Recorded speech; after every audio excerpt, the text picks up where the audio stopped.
Hello everyone, this is Grace from the Roselle Public Library, and today I will be reading Chapter 16 of Pinocchio by Carlo Collodi. Chapter 16.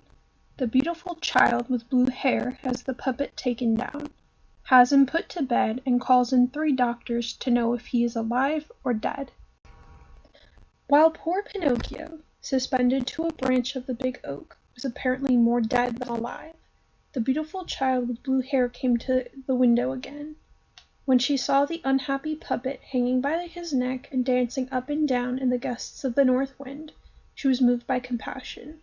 Striking her hands together, she made 3 little claps. At this signal there came around a sound of the sweep of wings flying rapidly, and a large falcon flew on to the window-sill.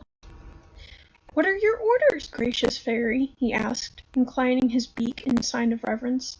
For I must tell you that the child with blue hair was no more and no less than a beautiful fairy, who for more than 1,000 years had lived in the wood. "Do you see that puppet dangling from a branch of the big oak?" "I see him." "Very well. Fly there at once. With your strong beak break the knot that keeps him suspended in the air, and lay him gently on the grass at the foot of the tree." The falcon flew away, and after 2 minutes he returned, saying, "I have done as you commanded." "And how did you find him?" "To see him he appeared dead, but he cannot really be quite dead, for I had no sooner loosened the running noose than tightened his throat, then giving a sigh, he muttered in a faint voice, 'Now I feel better.'" Then the fairy, striking her hands together, made 2 little claps, and a magnificent poodle appeared, walking upright on his hind legs exactly as if he had been a man. He was in the full dress livery of a coachman. On his head he had a 3-cornered cap braided with gold. His curly white wig came down on to his shoulders. He had a brown waistcoat with diamond buttons, and 2 large pockets to contain the bones that his mistress gave him at dinner.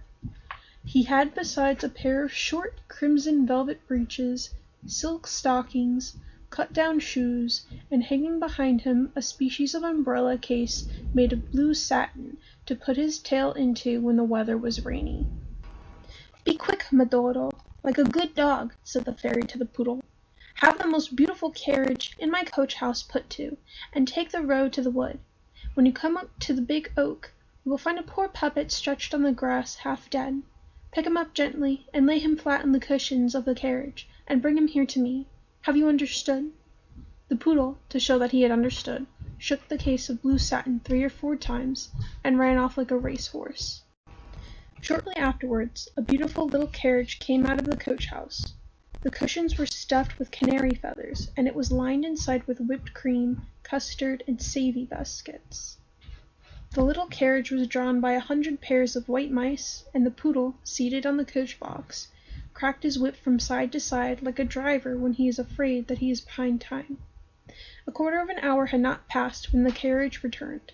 The fairy, who was waiting at the door of the house, took the poor puppet in her arms and carried him to a little room that was wainscoted with mother of pearl, and sent at once to summon the most famous doctors in the neighborhood. The doctors came immediately, one after the other, namely a crow, an owl, and a talking cricket. "I wish to know from you, gentlemen," said the fairy, turning to the 3 doctors who were assembled round Pinocchio's bed, "I wish to know from you, gentlemen, whether this unfortunate puppet is alive or dead." At this request the crow, advancing first, felt Pinocchio's pulse. He then felt his nose, and then the little toe of his foot, and having done this carefully, he pronounced solemnly the following words: "To my belief, the puppet is already quite dead. But if unfortunately he should not be dead, then it would be a sign that he is still alive." "I regret," said the owl, "to be obliged to contradict the crow, my illustrious friend and colleague. In my opinion, the puppet is still alive. But if unfortunately he should not be alive, then it would be a sign that he is dead indeed." "And you? Have you nothing to say?" asked the fairy of the talking cricket. "In my opinion, the wisest thing a prudent doctor can do, when he does not know what he is talking about, is to be silent. For the rest, that puppet there has a face that is not new to me. I have known him for some time."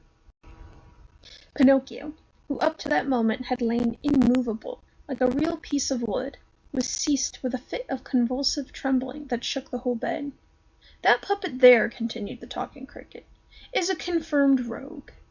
Pinocchio opened his eyes, but shut them again immediately. "He is a ragamuffin, a do-nothing, a vagabond." Pinocchio hid his face beneath the clothes. "That puppet there is a disobedient son who will make his poor father die of a broken heart." At that instant a suffocated sound of sobs and crying was heard in the room. Imagine everybody's astonishment when, having raised the sheets a little, it was discovered that the sounds came from Pinocchio. "When the dead person cries, it is a sign that he is on the road to get well," said the crow solemnly. "I grieve to contradict my illustrious friend and colleague," added the owl, "but for me, when the dead person cries, it is a sign that he is sorry to die."